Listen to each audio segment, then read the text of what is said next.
नमस्कार, मेरा नाम कमर आगा है। मैं आज इस पॉडकास्ट में बात करूँगा।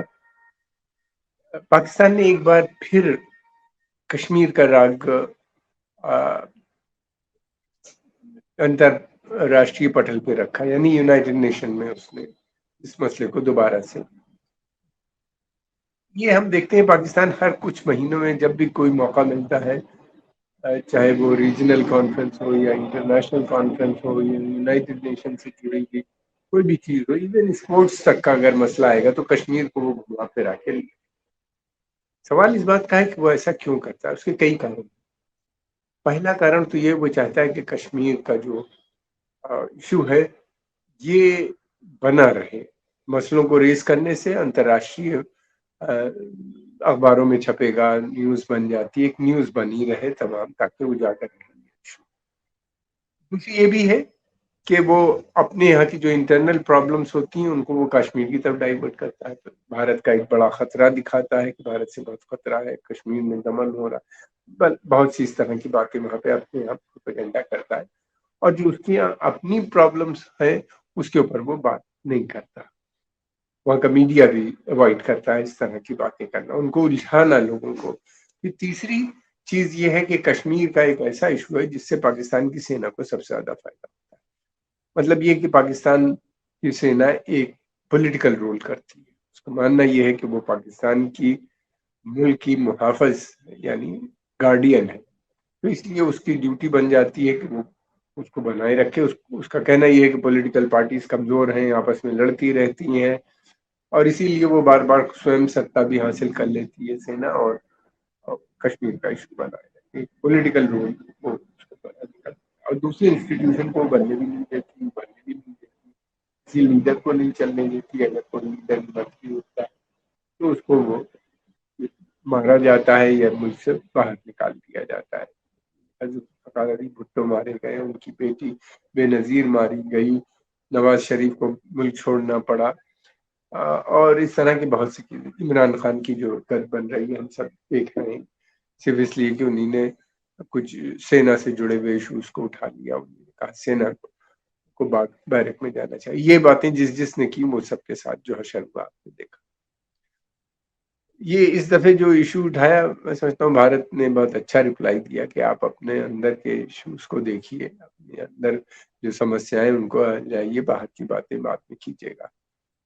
और बहुत दूसरे, एक तो स्वयं ये लोग उठाते हैं, फिर दूसरे ये आईओसी यानी इस्लामिक कॉन्फ्रेंस ऑर्गेनाइजेशन या उसके प्लेटफॉर्म से भी इस मसले को बार बार उठाया जाता है। कोई ना कोई रेजोल्यूशन पास कर देंगे। यूएन जनरल असेंबली के दौरान एक इनकी मीटिंग होगी, उसमें ये इशू। ये अकेला मुल्क है जो इस तरह की बातें करता रहता है। कभी कभी टर्की भी इनका साथ देता है और इनको कहीं से नहीं मिलता।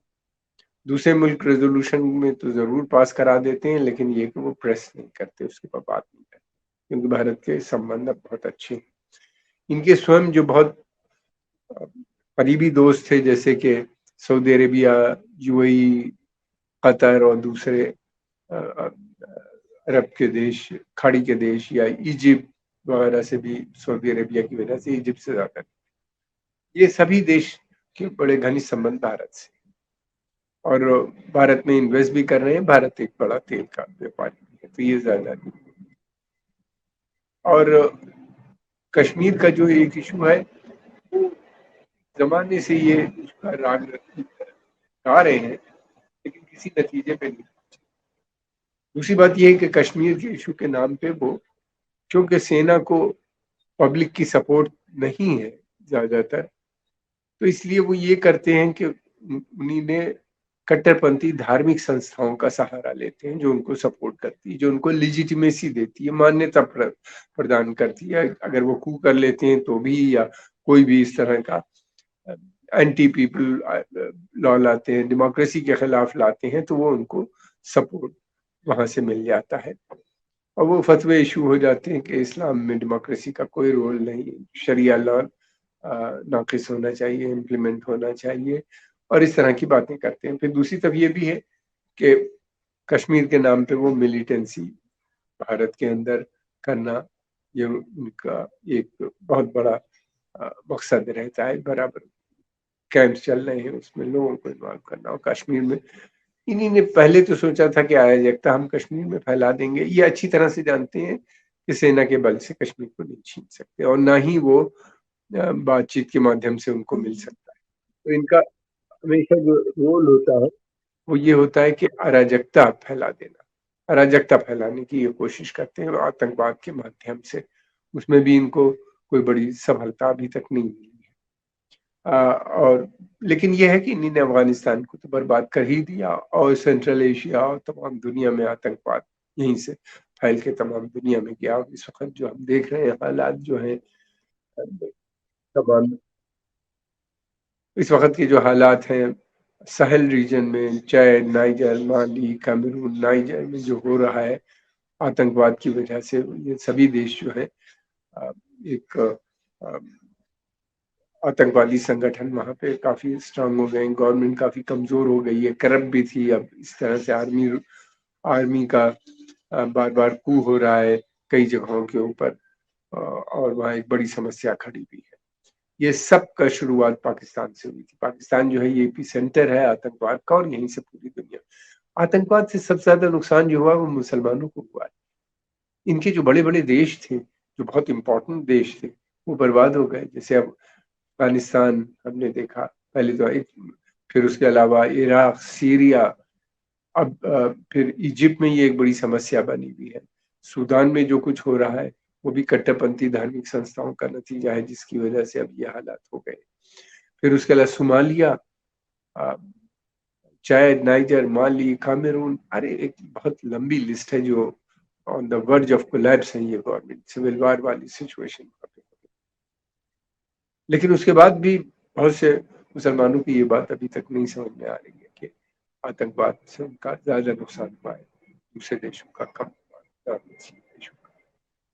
लेकिन ये है कि एक तो नफरत की आग इसने भड़का दी है मुसलमानों के प्रति पूरी दुनिया में। इन्हीं ने जिहाद जो है लॉन्च कर रखा है। एक तरफ तो क्रिश्चियनों के खिलाफ है, तो दूसरी तरफ यहूदियों के खिलाफ है। बामियान में बुद्धा की मूर्ति तोड़ के इन्हीं ने बुद्धिस्टों को भी नाराज कर लिया। फिर अपने यहाँ जो मुस्लिम समुदाय के दूसरे लोग हैं, सेक्ट के सूफी सिलसिला, उनके मज़ारों पे भी अटैक हो रहा है। माइनॉरिटीज जो हैं मुसलमानों के अंदर, शिया हो या दूसरे हो, उनकी मस्जिदों पे, इमाम बाड़ों पे अटैक हो रहा है। चारों तरफ उनको मारा जा रहा है।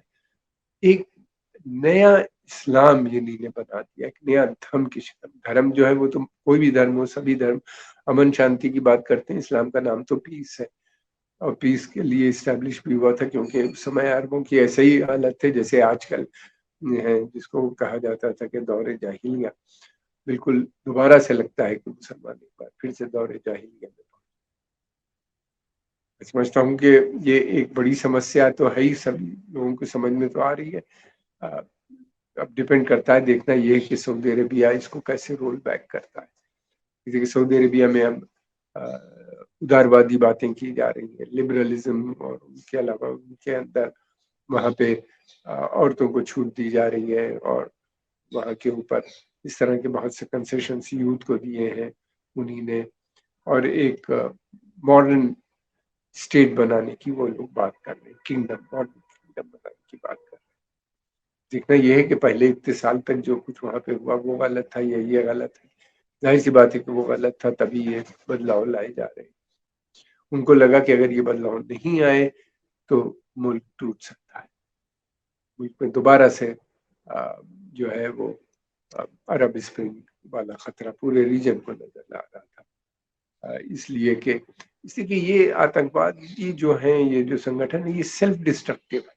ये जहां जाते हैं उसका नुकसान करते हैं। और पाकिस्तान ने बहुत सोच समझ के एक नहीं बनाए, बहुत सी संस्थाएं एक एक मुल्क की बनाई, ताकि अगर एक काम ना करे तो दूसरा उसको। और दूसरी बात ये है कि ये नेचर, लॉ ऑफ नेचर के खिलाफ है। जो कुछ लॉ ऑफ नेचर के खिलाफ है वो इस्लाम के भी खिलाफ है, धर्म के भी खिलाफ है। ये जिस तरह की हरकतें कर रही है आपकी, तो लेकिन पाकिस्तान जो है वो अपनी हरकतों से बाज नहीं आता। और जब तक पाकिस्तान की सेना है, मैं नहीं समझता इसका समाधान होगा। इसके हालात लगातार बिगड़ते जा रहे हैं। इकोनॉमिक क्राइसिस उनके यहाँ इतनी بری ہو گئی ہے جس کی کوئی انتہا نہیں ہے. آتنکواد کے مسئلہ آتنکواد ابھی تک یہ دوسری جگہ سے افغانستان میں پھیلا رہے تھے. اب افغان گروپس پاکستان کے اندر کہہ رہے ہیں کہ پاکستان کی جو حکومت ہے یہ اصلی اسلامی حکومت نہیں ہے, اس لیے ضرورت ہے شریعہ لا نافذ کرنے کی. اور اردو کو پاکستان کے خلاف اب انہیں نے بھی جہاد, وہی ملیٹنٹ جن کو انہیں نے تیار کیا تھا, ٹرین کیا تھا, ویپن بھی دیے تھے شروع میں, اب ان کے پاس بہت ویپن ہے, امریکنس چھوڑ گئے تھے, اور وہ دوبارہ سے پاکستان کی طرف رخ کر رہے ہیں. اور وہاں پہ جو ڈیموکریٹک موومنٹ ایک کھڑا ہوا تھا تھوڑا بہت عمران خان کا, اس کو پوری طرح سے کچلا جا رہا ہے. بہرحال آج کے اس ایپیسوڈ میں ہم یہ بات کریں گے, اور ہم آخر میں ایک بات پھر کہیں گے کہ پاکستان سوچنا چاہیے, ریویو کرنا چاہیے کہ یہ آتنکواد کی پالیسی میں کہاں تک کدھر لے کے جا رہی ہے. عام جنتا یہ بات کو سمجھ چکی ہے. آئندہ ہم پھر حاضر ہوں گے ایک نئے ایپیسوڈ کے ساتھ. آپ سے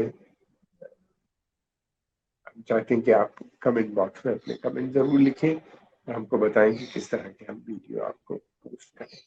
آپ کا بہت بہت دھنیہ واد, آپ نے سمے نکالا, اور اگر آپ کو ویڈیو پسند آئے تو اس کو آپ آگے بھی کریں. Thank you.